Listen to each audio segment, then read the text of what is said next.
Welcome to the Glenn Beck program. I want you to know before we start, I used to be, no, I can't say that. You're probably better than I am. I was the below average American. And by that I mean that whenever I would see, a report on violence in the Middle East, I'd watch it for like 10 seconds and say, I probably should care a whole lot about this, but bloop. And I changed to, I even watched Survivor. I get it. Most of us haven't done our homework on all of the chaos that is happening right now and what it means. Most people have no idea what these riots are about. And I'm telling you, if you watch the news, you are never going to find out that this isn't happenstance. It is very difficult to care about yet another angry mob in the Middle East burning cars, because I don't think I've ever seen anything but this in the Middle East, or at least that's what it seems from this distance. And you've got other things going on. This week, I'm going to ask you to please DVR this program and please do your own homework. In a few hours, millions are expected to be on the streets of Egypt, and food shortages are spreading rapidly throughout the region. The army, the tanks are roving through the cities, and no one's quite sure whose side to be on. This isn't about politics. This is about world domination. The world is about to be dominated by maybe a couple of handfuls. I believe that I can make a case in the end that there are three powers that you will see really emerge. One, a Muslim caliphate that controls the Mideast and parts of Europe. Two, China, that will control Asia, the southern half of Africa, part of the Middle East, Australia, maybe New Zealand, and God only knows what else. And Russia, which will control all of the old former Soviet Union bloc, plus maybe the Netherlands. Not really sure, but their strong arm is coming. That leaves us and South America. What happens to us? It is critical that you understand the situation in Egypt. Maybe I'm wrong, but I haven't seen anything in the media that's helpful. Over the weekend, I tried to get up to speed what was really going on and get a deeper understanding. I have to tell you, I've never seen so much nonsense in my life. This is what I got this weekend. Protesters want democracy. Oh, do they? There's been riots and violence, you think? U.S. wants Mubarak to do something, but I'm not really sure exactly what he wanted anyone to do. And then the Muslim Brotherhood is good. They're tirelessly fighting for the people. No. Well, this is what I got from the media over 3 days. But I don't know about you. I have just maybe a few more questions. Like maybe some of these. Or maybe these questions. Or this chalkboard full of great questions here. And what are the causes? I like that one. Or how about this chalkboard? I don't know. There's a few unanswered questions. And the answers, all this week, you will not get anywhere else.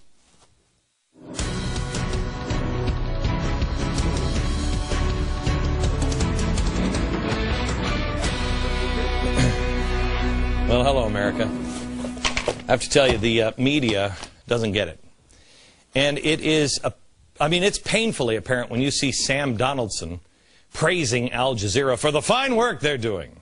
And when CNN praises the Muslim Brotherhood, I can see why. It's a group that many credit with the birthing of Hamas and Al-Qaeda. Oh, and this guy, where is it? Give me the hairy back guy. Love him. Yeah, Muslim Brotherhood.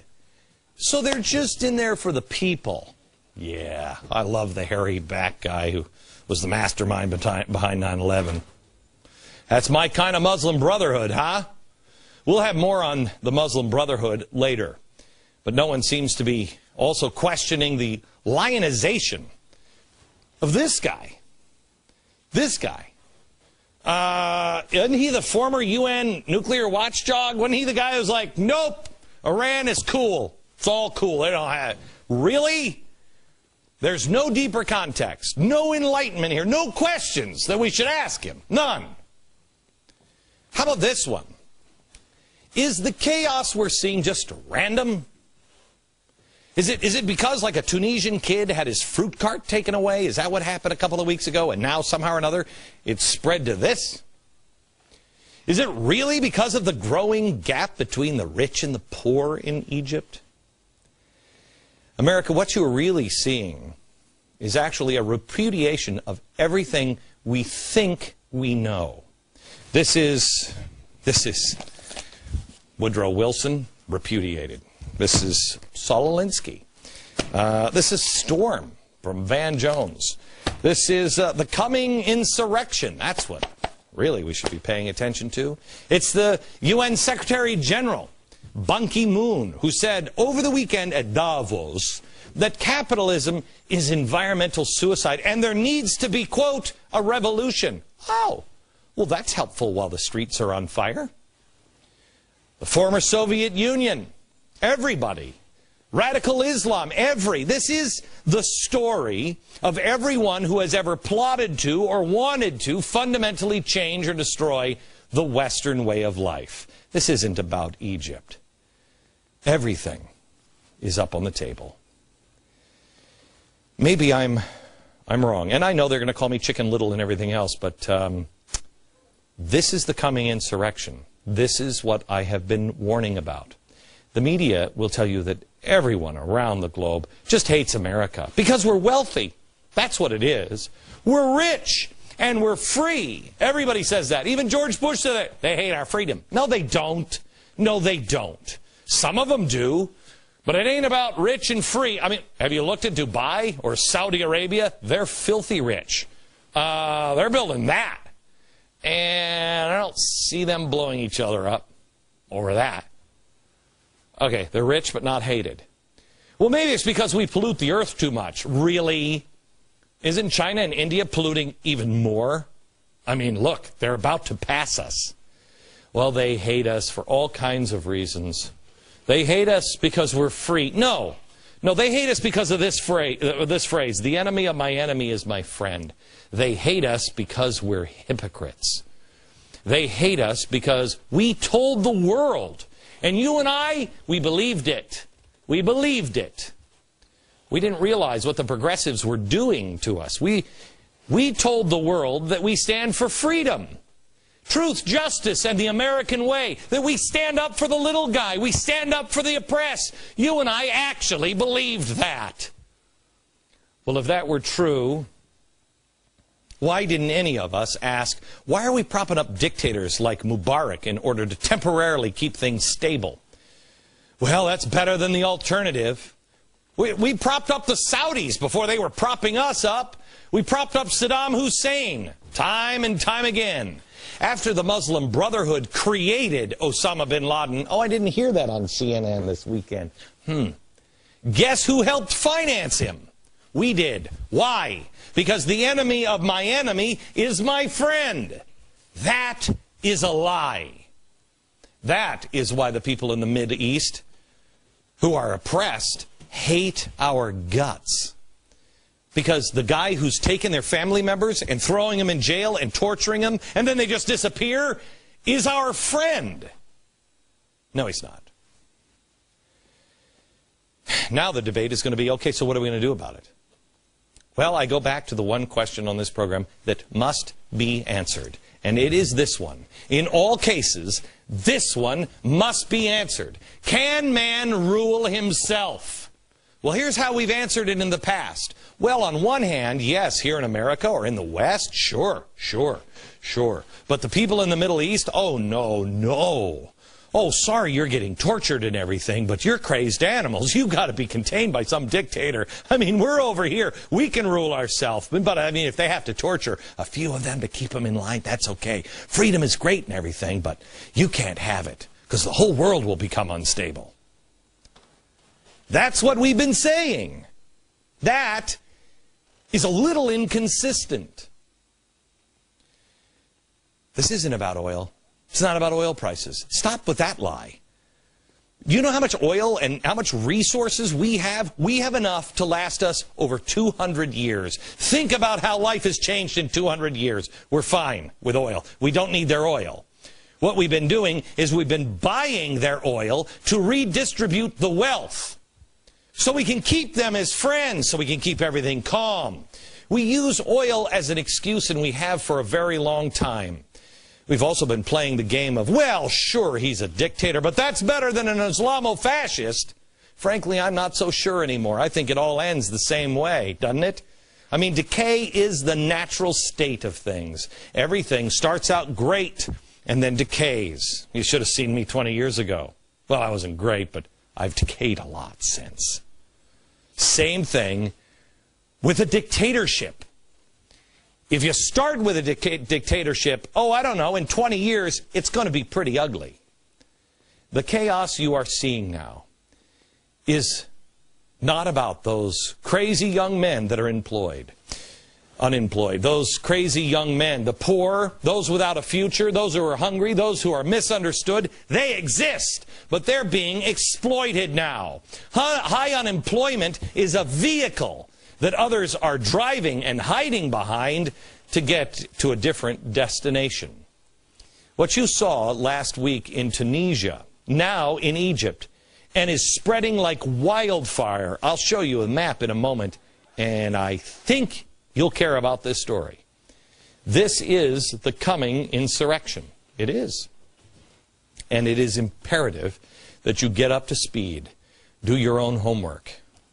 I'll get you started. We've put in our free email newsletter at glennbeck.com as much information as we can on the beginnings of what we're working on for this week. But you must understand what is going on. And it's going to take you a while. We're going to take you from the very beginning. And all this week we're going to work you through. Because as you will see, this is not about Egypt. This is about your hometown and your lifestyle. If you don't become educated on this, you're going to be susceptible to this kind of nonsense. Watch this. This is total bogus. The Muslim brotherhoods are religiously conservative. They are no way extremists. They are no way using violence. They are not a majority of the Egyptian people. They will not be more than maybe 20% of the Egyptian people. You have to include them like in, new evangelical, groups in the U.S. like the Orthodox Jews in Jerusalem. I'm asking about the Muslim Brotherhood, the organization that has tirelessly and in many cases quite courageously campaigned in elections. It has campaigned against the government. It has campaigned on behalf of the poor in Egypt. It has a long, long history in that country. Wow. Ignorance on display. So what is the truth on the Muslim Brotherhood? Are they, quote, just like evangelicals here in America? Well, I bet Rosie O'Donnell thinks so. The White House wouldn't deny that today, which is amazing. Is the Muslim Brotherhood really a pro-democracy movement? Wow, that sounds great. I mean, I don't think it means the same to you and me as it does to them, though. This whole thing is being painted like it is more freedom. But the reality is, it's just changing hands from one group of bad guys to another. If it's really about democracy and freedom, why International Answer and several other socialist, Marxist, and communist groups, why are they supporting the Egyptian riots? Oh, when I show you the map, you'll understand in a minute. People screaming for peace and nonviolence. They're supporting. What? The current premier of Turkey has said, quote, democracy is like a streetcar. When you get to your stop, you get off. So we're riding until we arrive at the destination. It'd be nice to know what that destination is. Man, that would be a good question for somebody to ask, wouldn't it? What is the final destination here?